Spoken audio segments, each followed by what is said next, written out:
Hi. Some of the new things that I learned from this course, it's hard to remember because I've learned a lot and I've applied a lot in my classroom. But a lot of it, one of the big things that I took away from this class was putting more effort into my classroom, more than I was already, by having a completely thorough and thought out plan with all the materials that are presented and making sure that everything is set up and then there's a purpose for everything in here. One strategy that I plan to use in my classroom is I believe it was I can't remember which one, if it was, mine's blank and I've been doing a lot of homework tonight. It was, it's hard thinking of a strategy because so much has gone on so far this semester. But one of the strategies was, making sure is I have a set plan and everything is placed for that set plan.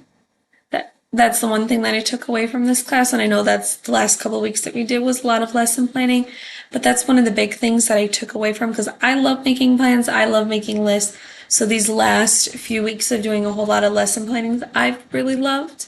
Even though it's a lot of work, I love it.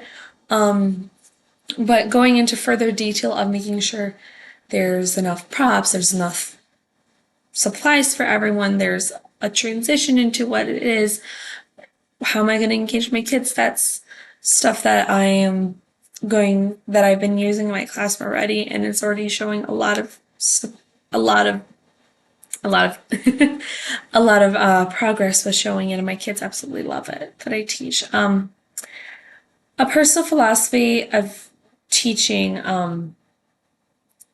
my personal philosophy of teaching social studies, art, and music in my classroom in the early childhood setting,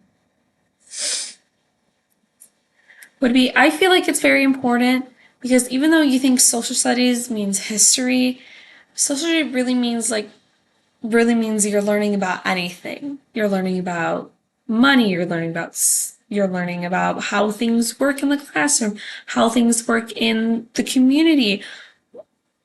Oh, what are we going to be doing during circle time? What are we going to be doing? What are we just going to be learning about? Anything and everything can be social studies. Art is the same thing as social studies. It could be anything. And one of the philosophy I actually now remember during art, and I have been applying it a lot in my classroom, was there was a video a couple weeks ago of showing about like a finished like product art versus like a product process art.